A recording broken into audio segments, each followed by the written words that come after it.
hands together. Welcome to the stage, the absolutely fantastic Prateek Kohli, everybody!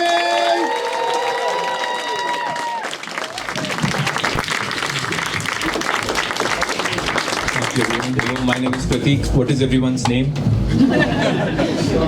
Fine, keep your secrets. I'll just talk about myself. As you can probably guess, I am also from Warwickshire. I can't even spell it. No, I grew up in India, but I lived in the US for a few years. But I left before getting deported, which was nice. And I've been living in London for 3 years now, and I love living in London, to be honest. Like, I have to shit on it because that's the law, but I don't want to, because like wherever you are in the UK, whoever you are, there's always something to do for you, something to look forward to, right? You can go to a museum, you can go to a pub, you can just stab someone, take all their stuff and display it in the museum. Then blame it on the immigrants, take out a far-right rally. So there's a lot to do, is all I am saying.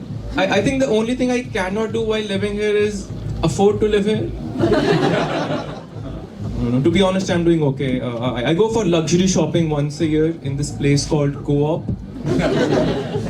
where I buy those expensive bags called Bags for Life, which I show off in Tesco's throughout the year. And it explains so much to me, like grocery stores being proud of the fact that their plastic bag will outlive me. I love that. This explains so much, like it being proud of something which is harmful for you only because it never really goes away. It's like being proud of the royal family. No, I love the royal family. I'm still on a visa. I love them so much, I recently memorized the national anthem. Though I preferred the Queen version.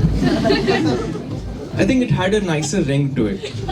Right? Like, the King version doesn't make sense to me. It goes like, oh, see that girl, watch that scene, begin the dancing king. You shouldn't laugh at the national anthem. But yeah, I was revising the national anthem while coming on the train today, and like I just arrived two hours ago, and there was a mum in the train. They were with her 2 kids, and they were playing a really sweet game called the Tube Game, which I think we'll play now. The game was the mum was giving a hint, and the kids had to guess the station. Like, one hint was Napoleon lost a battle on this station. I love this crowd, so smart. Very silent but smart, I love that. Another hint was, just to get a hang of it, there's a big university by the name of this circus. Oxford, but Piccadilly University also might be somewhere. Yeah, it's in India actually. But by now I was into this game, right? Just like you all are right now. So I shouted, there's a football team here into arts and anal. It's a good hint, right? But they could not guess it. And I got to talk to the British Transport Police. That was fine. So I'll talk about Indians for a bit because that's where I have expertise. And by now we all know that Indians are pretty racist people. Right? And not just those in the parliament, but I have seen Indians around me being racist towards Asians. And we are Asians. But we have stopped considering ourselves Asians because we think we don't look Asian enough, which is racist and bizarre. Right? Like, imagine English people being so racist towards other Europeans that they stop considering themselves Europeans. So that was my one token Brexit joke. And now I need some advice. So has it ever happened to you that you are in the toilet and you think you are done, but you are not sure? So you take a poll within you and your intestines ask you to wait, but your bum insists that I am done. So off you go. But then after going out you realize that you were not done. And you shit your pants. So then do you wonder that in order to avoid this mess, you should not have listened to that lying arse and stayed where you were. And that was my last Brexit joke.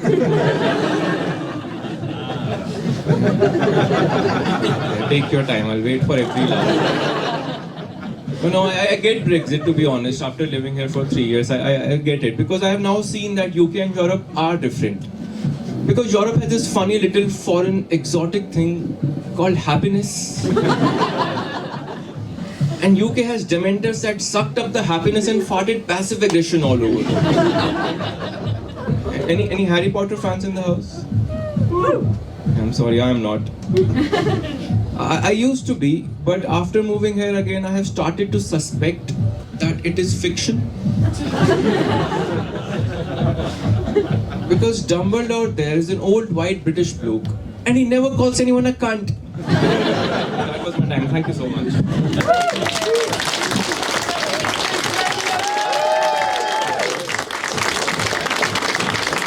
Prateek Kohli is at number 1. You do need to remember those numbers. That's at number 1 was Prateek Kohli, and number 2 is coming up now. Please put your hands together, raise the roof. Give loads of love for Henry Bretz!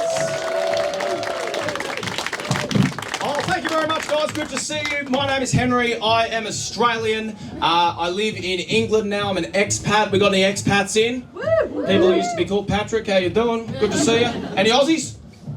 Oh yeah, how you doing? Right up front, guys. I mean, listen, I like living in England. I think it's great. People there find that very surprising. They're like, you actually like it here. I think any country where it's easier to get cocaine than a doctor's appointment is clearly. I was like, okay. I've got his priorities in check. I do feel a bit guilty though, being an expat. I don't keep in contact with my family as often as I perhaps should. I don't call enough. I feel like I've missed major events in my family's lives over the couple of years that I've been here. Like for example, last year around this time, my mum went to the Olympics for breakdancing. And so busy with comedy, you know, I didn't even watch it. I assume it went well.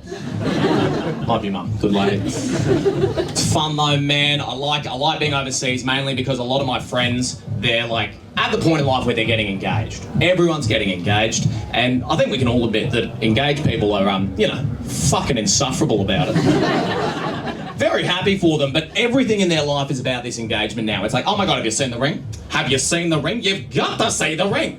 I'm like, here's one for you, Frodo. Fuck off. No one's as obsessed with this ring as you are, brother. And like, it all just comes back to the fiancé. It's like, oh, is it all good if my fiancé comes? Have you met my fiancé? You gotta meet Bianca, my fiancé. Firstly, what are you, French? Fiancé. It's pronounced fianc. And secondly, bro, like the amount of money that's being spent on these rings is outrageous. The wedding industrial complex is through the roof. And like my best friend proposed to his beautiful girlfriend recently, and the ring is like, it's a ripper, big old rock. I said to him, I was like, bro, between you and me, between the boys, like, how much did you spend on this ring?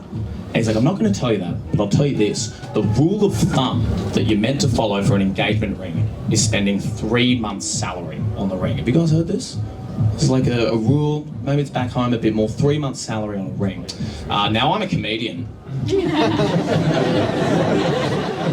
I heard this and I was like, oh my God, you can get engagement rings for 35 quid? Pretty cool. I love Edinburgh, it's my favourite city in the world. I like it here for the history, not the old shit, but like the more modern history. Like obviously Prateek was talking about Harry Potter. I love Harry Potter, grew up on the movies and the books. So I wanted to come and see where the books were written, because J.K. Rowling wrote a lot of the books in a cafe just around the road. And next to the cafe there's like a cemetery. And every time she would get writer's block, she would go for a walk in the graveyard and like reignite her creative spark. And some of the names and stories on the gravestones actually made their way into the books. Like Tom Riddle is on a grave, got into the books. Very cool. J.K. Rowling was getting her ideas from this graveyard. Went for a walk and the first grave just said, trans women aren't women. I was like, that's a weird looking grave. Must be where she got it from. Nah, fuck J.K. Rowling, man. I'm done with her. I think she's a bigot. I think she's a very hateful person. And I'm not a part of the queer community myself, but I'm an ally. I'm trying to be a better ally recently. Like I've been trying to see a lot more queer art. For example, I saw a musical. Happy to help. It was called Miserable Lesbians. But it's French, so they call it Les Miserables. Oh, oui, oui. ally. When I'm not doing this, I'm a cover teacher in schools. Now, I know what you might be thinking. Is this comedian also a teacher? Don't worry. That is not a question any of the schools asked. I'm not making this up. In the UK, you do not need formal teaching qualifications to be a teacher. You can just join an agency, they put you in a school. It's fucked up. It's a story for another time. I got this job on Facebook. First school I go to, it's a north part of London, it's very diverse. I go in, principal's like, hey, you're a teacher. I was like, no. He's like, well, you're here now. And so they put me in this classroom. Immediately obvious to me who's going to be the class clown. Kid who's going to give me grief. Runs straight up to me. Let's call him Ibrahim. Because that was his name. Ibrahim, I swear to God, looks me in the eye and goes, sir, my dad did 9/11. And I couldn't believe it. Little old me, on day one as a teacher, teaching President George Bush's son. What an honour. When I'm here, the thing I get asked the most in England is like, why would you leave Australia to come to England? And I'm always very diplomatic. I say, oh, you know, England's a lot of fun. It's good to travel in your 20s, but Australia's great. You should give it a try sometime. And they're always quite incredulous when I tell them this. They're like, wow, what, me? Me, Colin? Me, Colin in Australia? No way, man, no way. I'm like, oh, why's that, Colin? Every time, undoubtedly, the reply, because of the spiders. Now, is this true? Are you guys as scared of the spiders as we've been led to believe? Okay, lot of nodding. Like, I'll be honest, there are spiders in Australia. They're not like everywhere. They're not like walking down Bondi Beach with AirPods in, holding 8 flat whites, just like, morning. I said that at a show recently. A guy pulled me aside after the show. He goes, hey mate, love the show. Quick note for you. Which we love, by the way. Just anything you hear from me or any other comedians you see at Fringe, if you hear something you would change or do differently, meet us at the exit and let us know. We love the feedback. We're very secure people. Said to me, mate, you said the spider holding 8 flat whites walking. If it was holding 8 flat whites, spider's 8 legs, yeah, wouldn't be walking. So what I'm thinking is, tweak it, say 6 flat whites maximum, and you might have a good joke on your hands there, mate. Oh, congratulations, bro, you just won autism. First place. Sick of these fucking nerds at my shows. I say to English people, I say, you need to treat spiders in my country the way that I treat James Corden in your country.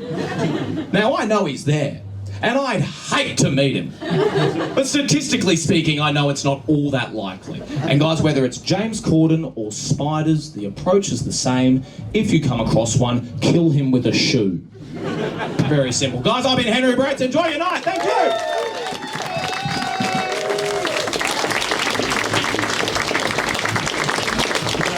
Henry Bretz is number 2, remember that, and number 3 is about to come up now, so please put your hands together, raise your ear, give loads of love for Kathy Manera!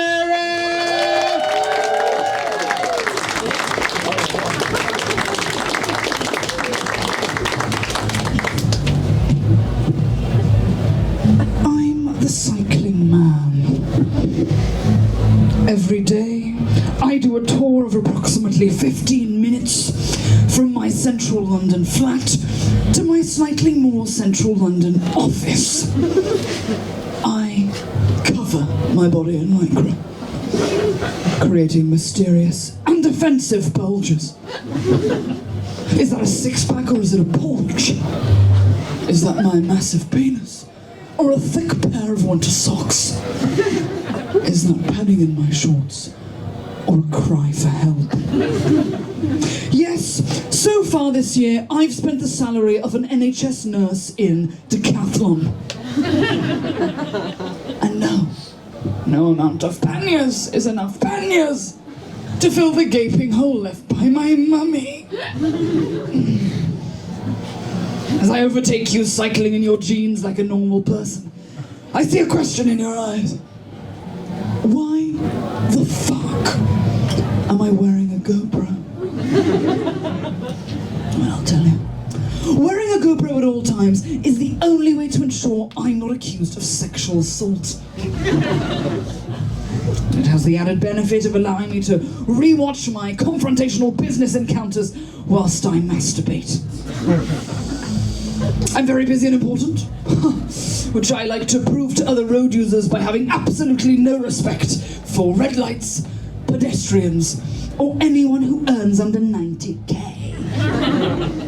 When I am forced to stop at a red light, I won't put my feet down.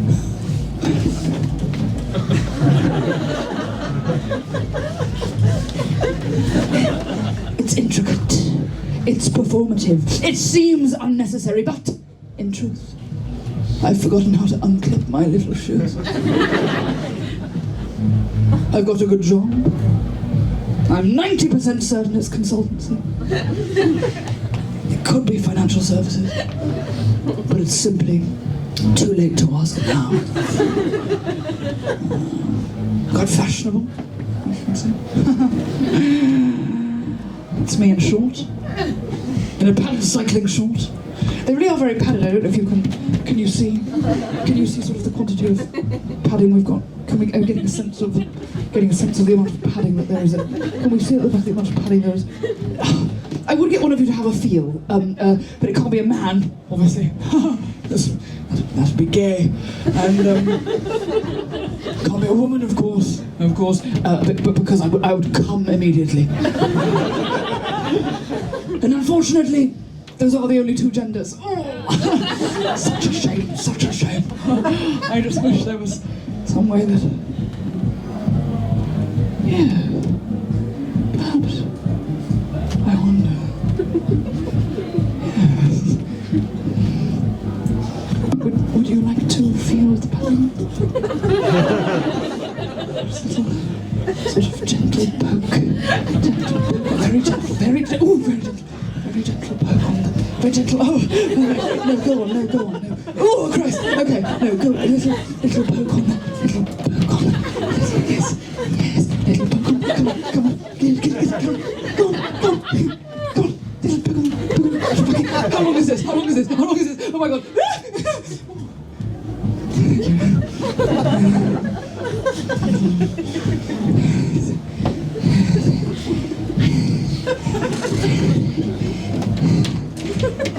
Still a bit gay, isn't it? Still a little bit gay. But very padded, can you confirm? Very padded. Yeah, sort of like a nappy, isn't it?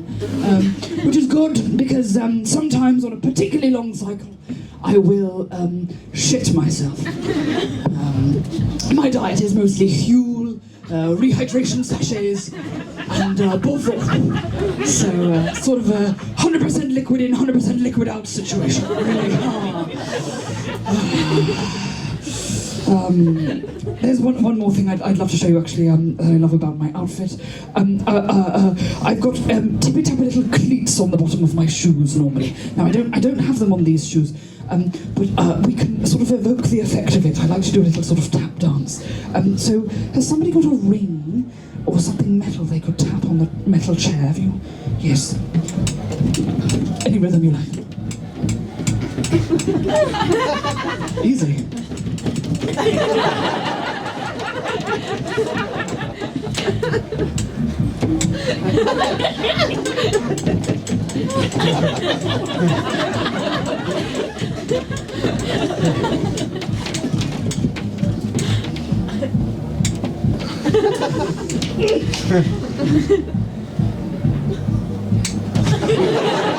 Thank you so much. Listen, I think that's probably enough from me. Look, if you like that, of course, you can find me on social media. I'm on Strava. Thank you so much.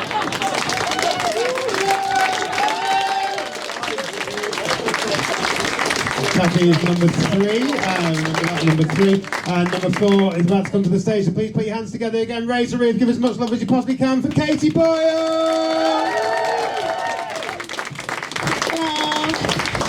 When I went in the back originally, I'd never met Kathy before, so I just presumed she had been on the show before and was getting dressed up to go on a bike afterwards. I was like, oh, her makeup's a bit bad. I am from Ireland, but I live in the States, and it's very confusing. I live in New York City because I'm a Catholic, I wear a cross, and then I'll be talking to Americans, and they'll be like, oh, you're a Catholic, so do you believe in God? And I'm like, no. They're like, how are you a Catholic? I'm like, oh, Irish Catholic, I believe in shame. which just meant I'm not qualified to date American men. I didn't realise the only men who are good for us are Irish men, because, like, for example, an Irish woman will physically fight you for the bill, okay? But an Irish man knows he's still fucking paying for that bill at the end, okay? It's just for her to alleviate any guilt about the fact that he's paying. American men are more direct. So I remember being on a date with the American, I was like, oh, would you like me to pay? And he was like, okay. And I was like, who the fuck raised you? Also, their compliments, they're just too much, so it's very disingenuous for an Irish woman. My ex, we were together for 3 years, and every morning we'd wake up and he'd go, oh my God, how am I so lucky to have the most beautiful girl in the world? I'd be like, what the fuck do you want from me? I've seen Rihanna, do not lie to my face. I have an Irish fiance now, and they are way better at compliments. We were really hungover the other day, and we woke up and he looked at me and he goes, why'd you look so good, you fucking weirdo? I was like, thank you. I find it hard as well with the American man, because we were together for years, but halfway through our relationship he decided to stop working, which I hadn't been prepared for that, because I've grown up with loads of brothers, loads of uncles, and Irish men that I know identify by their work ethic. Before they would say their name to you, they'd be like, touch my hand, it's so rough, I've worked every day of my life. So I couldn't get it into my head when my ex stopped work. My friends were like, your first red flag was that he was playing video games all day. But I had dated alcoholics before, so I was just so happy to know where he was, you know? And then I told him he needed to get a job, and he's a really good listener, so he heard propose. And he showed me engagement rings. Now, they were $300. So, not a lot of money, but I'm actually not materialistic. I'm the type of person who brags about, like, I got this for free off my friend. She was thrown in the bin. I took it, so I love that. What I was annoyed about was the fact that he owed me $500.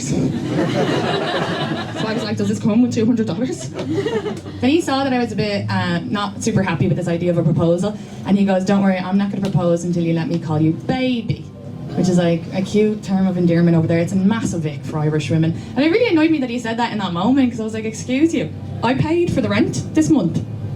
You can call me madame. Then he came back to Ireland with me, and he didn't have any money, so I paid for it. I know, don't judge me, okay?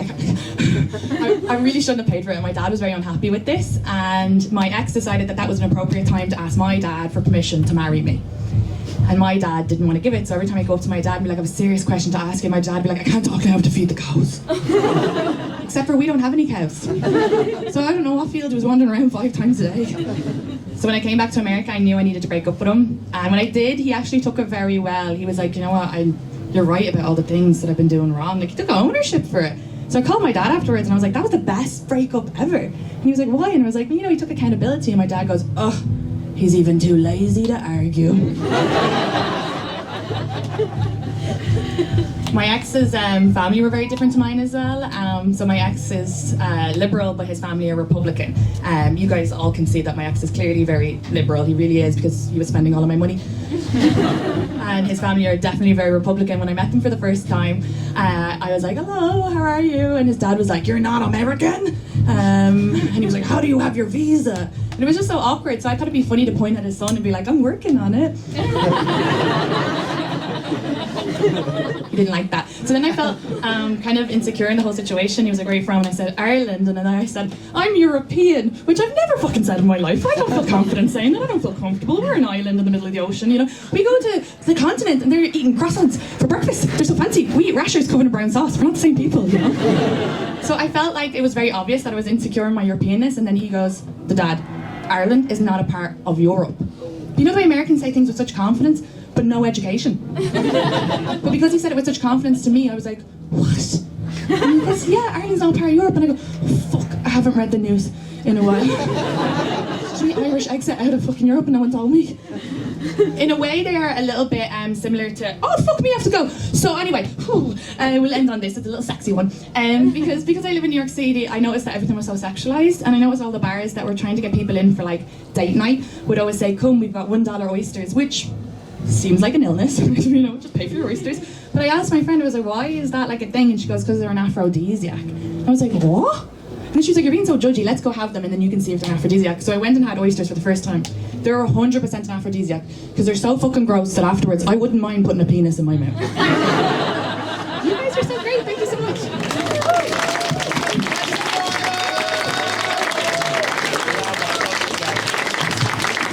That is act number 4, and then after our 5th act, so number 5, please put your hands together, raise your hand, give a load of love one more time for Charlie Lewis! Thank you. It's lovely to be here. I'm in a great mood. In fact, I don't want to brag, but earlier today a mate of mine said that I made them want to go gay.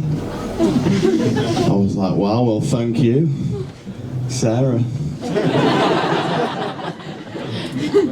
It is lovely to be here. I want to say it's a pleasure to be back here in Scotland. The only place I've ever been called a nonce for smiling at someone's dog.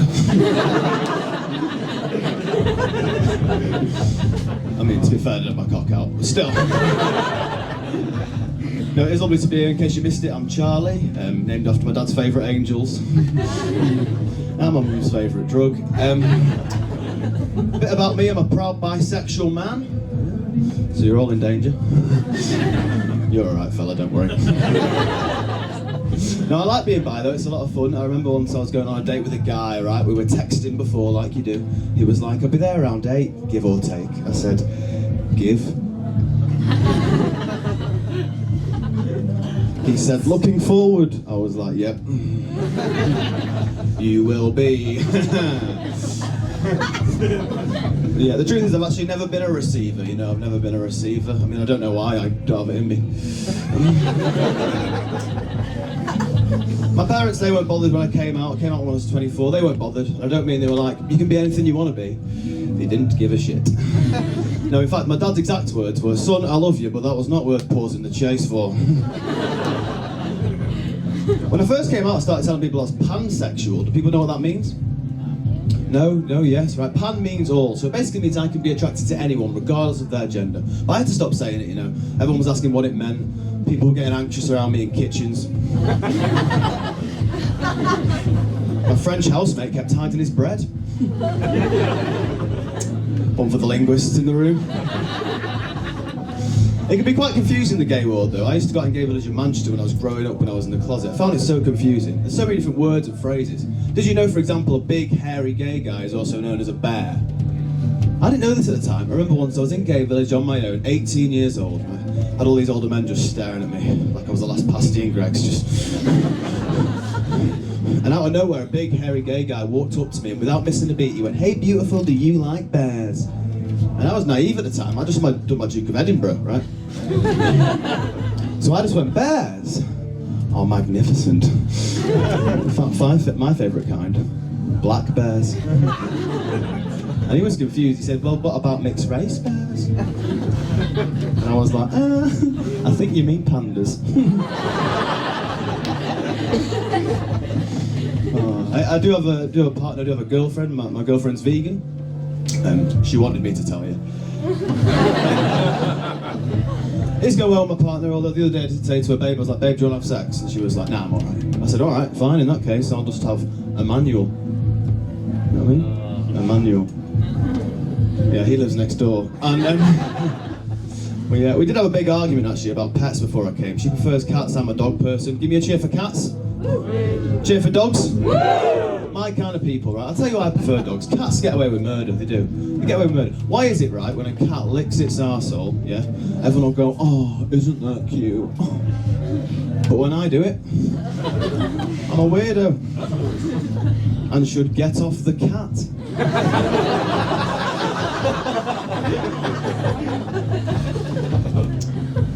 No, the truth is, it is going well with my partner. In fact, I don't want to brag, but she has really loud orgasms. In fact, sometimes they wake me up.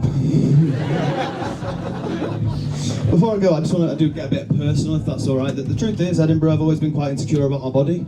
Like, I genuinely have. I remember like being in the PE changing rooms. There'd be these kids in like year 7 with like loads of pubes and stuff, right? And I'd be stood there thinking, I've barely got any pubes, you know. And I'm a teacher. I'm a maths teacher. Well, I found a lanyard. I'll tell you a bit about my childhood before I go. I'm a proud choir boy. My pronouns are he, hims. Growing up, my dad was one of those guys. He'd always try and make things stretch as far as possible. The best example I can give you is bath water, right? He would always go in first, right? Then my mum would go in, then my brother, then my other brother. By the time it was Charlie's turn to go in, that bath was just so crowded. No, the truth is, my parents are not the most creative people in the world. If you don't believe me, just ask my brothers, Alpha and Bravo.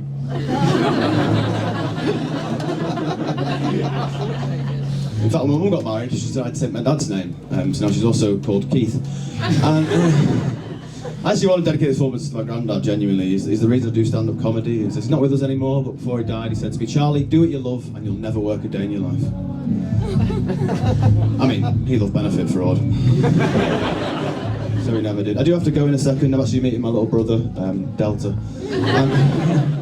That's what I'm saying, it's been a genuinely lovely crowd. Not all gigs are this nice, you know. In fact, I had the worst gig of my life last week in a place called Audley Edge. Do we know Audley Edge at all? It's a posh place around Manchester, very middle class. I was hosting a gig, I came out on stage, and first woman I spoke to on the front row, she was in her 50s, 60s, this woman. I said, what do you do for work? She went, oh, I'm a primary school teacher. I said, oh, that's amazing, do you enjoy it? I said, it's not what it used to be, dear. Bunch of cunts. I panicked, I did not expect to be a primary school teacher in Audley Edge, so I just said, it sounds like you're a cunt. Whole room went silent. Because it turns out, she said budget cuts. That was a long gig. I've been Charlie Lewis. Thanks so much, guys. Have a great Edinburgh. Thank you.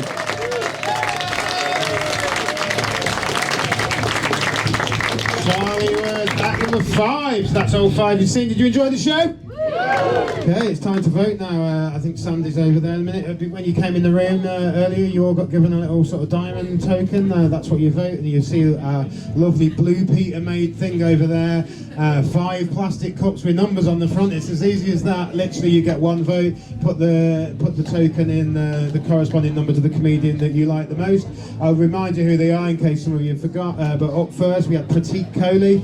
That was number 1. Act number 2 was Henry Bretz. Act number 3 was Kathy Manura. Act number 4 was Katie Boyle, and act number 5 was Charlie Lewis. So, like, just have a think about that, and you can have your arguments amongst yourself right now if you want to. Like, is there any couples in the room that had a conversation and disagree over who's the best yet? What about you two? You haven't discussed it, so I think that's quite a good thing to do, especially with voting nowadays. don't discuss with your partner because you want to maintain your relationship. You never know what your partner might end up being. So obviously this is that's serious. Remember, guys, that we are voting for 2 people to go through. Everything all right, mate? Not really. Yeah, you'll manage. Oh man, I think the handmade cups are collapsing, but you can see the numbers on the front. If he drops them, we've got to start all again. And I'm leaving. You can do it yourself, Sandy. Okay. Almost 2/3 of the way through. Remember, we're voting 2. The first, the person with the most votes going through is a winner to tomorrow's final. The person that goes through with the second most will go into the wildcard draw tonight, and so they could make the final as well. And that final, we've sold a lot of tickets, 120 seats in the big room downstairs, and we've got about 25 tickets left. So if you fancy coming to that and you're still around tomorrow, you can still go online and get a ticket for that. Check it out, and you can come and support your favourite act from tonight, or any of the others. If you've been to the other heats as well, that's up to you. We're almost there.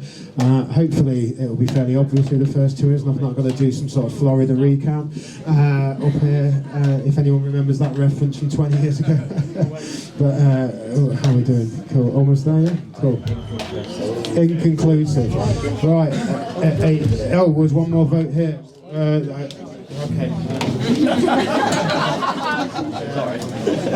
Right. It looks like I might have to count some here. So, last night when I was doing this, someone voted and just left. It was just like, they were just like, I put my vote and now I'm leaving the country kind of thing, like just live with the decision. It was very odd. Oh my God, it really is quite close. Everyone's got quite a lot of votes, that's a good thing.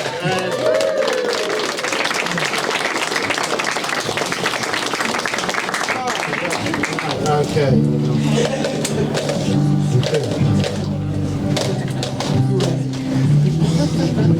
You guys, like everyone else was so clear in their decision. I never had to count anything, and now this is pressure. So, right.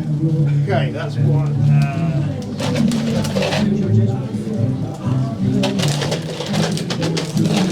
We get you a drink. I'm recording this. It's going to look so interesting on YouTube, isn't it?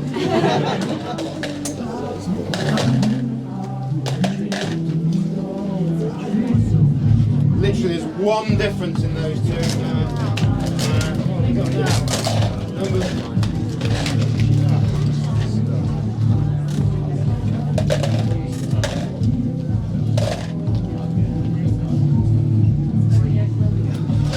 Almost there.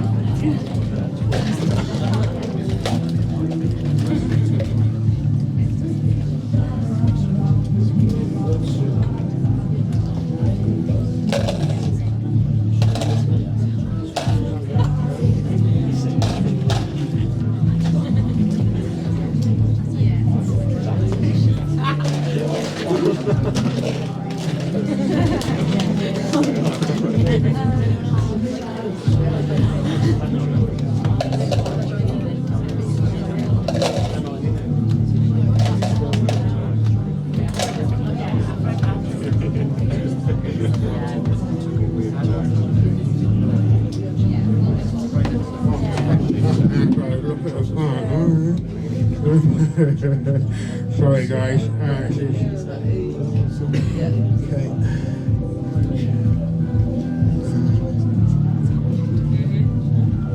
Recount. No, read that. I can't read my own bloody writing. That's what I need. Glasses for this. That's what I need. Right. Okay. There we go. Okay. We've actually got a tie for the. That makes life really hard. Technically, I should make the decision on that, but I'm not going to. I'm just going to put them both because it's a tie for second, not a tie for the winner. The tie for second, so I'm just going to put them both in the wildcard heat. I think that's the fairest thing to do. And that tie is between Katie Boyle and Prateek Kohli.